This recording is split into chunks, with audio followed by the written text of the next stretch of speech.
Hello दोस्तों, आप देख रहे हैं MTN न्यूज़। आज हम औरंगाबाद के माजी खासदार इम्तियाज़ जलील के मन्नत पर आए हुए हैं। यहाँ भी जो MIM ने आज जो डिक्लेयर किया है पूरे उनके उम्मीदवारों के टिकट, उसी के चलते आज पूरे उम्मीदवार अपनी रैलियां लेके अपने जल्लोश के साथ खासदार इम्तियाज़ जलील से मिलने आए और यहाँ पर जल्लोश मनाया गया, पटाखे फोड़े गए, रैली निकाली गई, ढोल ताशों के साथ यहाँ सारे उम्मीदवार पहुंचे। और अभी हमने इम्तियाज़ जलील से बात की कि जो लोग नाराज़ हो गए, जिन लोगों को टिकट नहीं मिला, तो उनके लिए उन्होंने मैसेज दिया कि मैं सबसे नाराज़ नहीं हूँ, किसी से भी नाराज़ नहीं हूँ।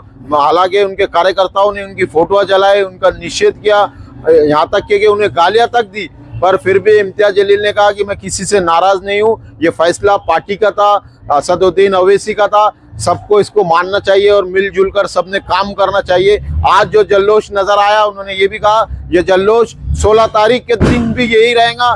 कोई पार्टी के टिकट उम्मीदवारों में कोई कमी नहीं होगी, जितने भी दिए गए पूरे जीत के आएंगे, इस तरह का कहा। पर अब जो नाराज हुए और जो बंडखोरी की और जो दूसरे पार्टियों में गए, उनका भी कहीं ना कहीं कहना है कि हम MIM को औरंगाबाद से खत्म कर देंगे, एरियो में प्रचार तक करने नहीं देंगे, इस तरह का कहा है। अब देखना है, ये जंग 16 तारीख को पता चलेगा कौन जीता है और कौन आ रहा है। ऐसे ही हम आपको अपडेट देते रहेंगे, देखते रहिए MTN न्यूज़।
साहब किधर है?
पूरे शेर जंगल में भागो।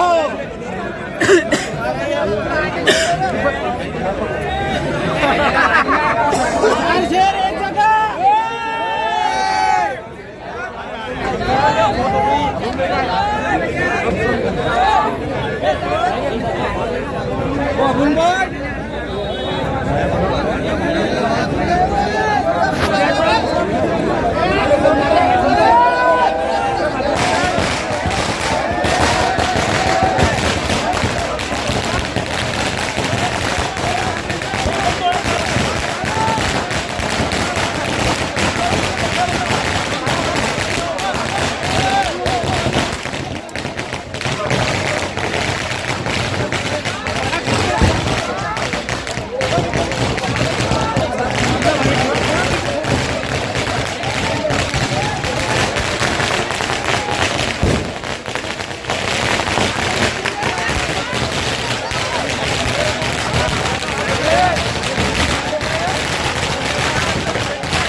आगे चलना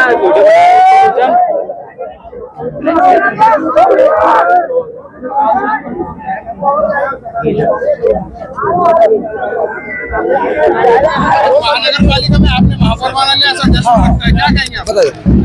देखिए, मुझे खुशी इस बात की है कि आज से कई साल पहले जब मजलिस इत्तेहाद उल मुस्लिमीन यहाँ पर आई थी तो लोग उसका झंडा पकड़ने से डरते थे।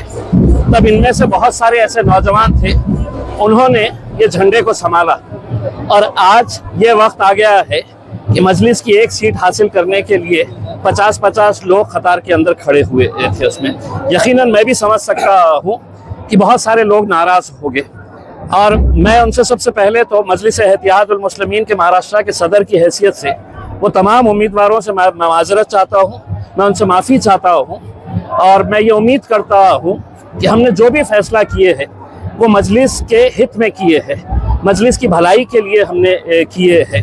यकीनन जब 50 लोग रहेंगे और किसी एक उम्मीदवार को अगर देना है, बाकी उम्मीदवार किसी भी लिहाज से कम थे ऐसा नहीं है, वो भी उतने ही काबिल थे, लेकिन बहुत सारे वजूहात को सोचते समझते हुए हमने ये फैसला लिया है। मैं जो लोग भी नाराज़ है उनसे ये कहूँगा कि देखिए आज ये दिन हम जो देख रहे हैं वो आप सबकी मेहनतों का नतीजा है, और अगर इससे कोई नाराज होकर कोई दूसरे पक्ष में अगर जा रहा है तो मेरा ये कहना है कि फिर इसका मतलब ये है कि आपको इत्तेहाद की कोई फिक्र नहीं थी, आपको मजलिस से मोहब्बत नहीं थी, आपको सिर्फ कुर्सी चाहिए थी, आपको सिर्फ एक टिकट चाहिए था उसमें। तो मैं तमाम लोगों से यही अपील करूंगा, एक बहुत अच्छा मौका आया है, बहुत अच्छे अच्छे नौजवानों को हमने चुन चुन कर अभी फिलहाल टिकट दिए हैं, और इंशाल्लाह देखेंगे आपकी 16 तारीख के दिन जो है वो क्या होगा। तो ये नौजवानों का जो जुनून है वो जुनून रहेगा कि ऑटो में तकसीम होगा? इंशाल्लाह मजलिस महाराष्ट्र में सबसे बड़ी ताकत अगर कहीं पर बनी है तो वो औरंगाबाद के अंदर बनी हुई है। इसमें यहीं के औरंगाबाद की आवाम ने पूरे हिंदुस्तान के अंदर एक पैगाम दिया कि इत्तेहाद में अगर हम रहेंगे तो हमारी कैसी ताकत बन सकती है। यही जोश था, यही जुनून था, यही दीवानगी थी जो 2015 के अंदर हम 26 कॉरपोरेटर्स चुनकर लेकर आए थे।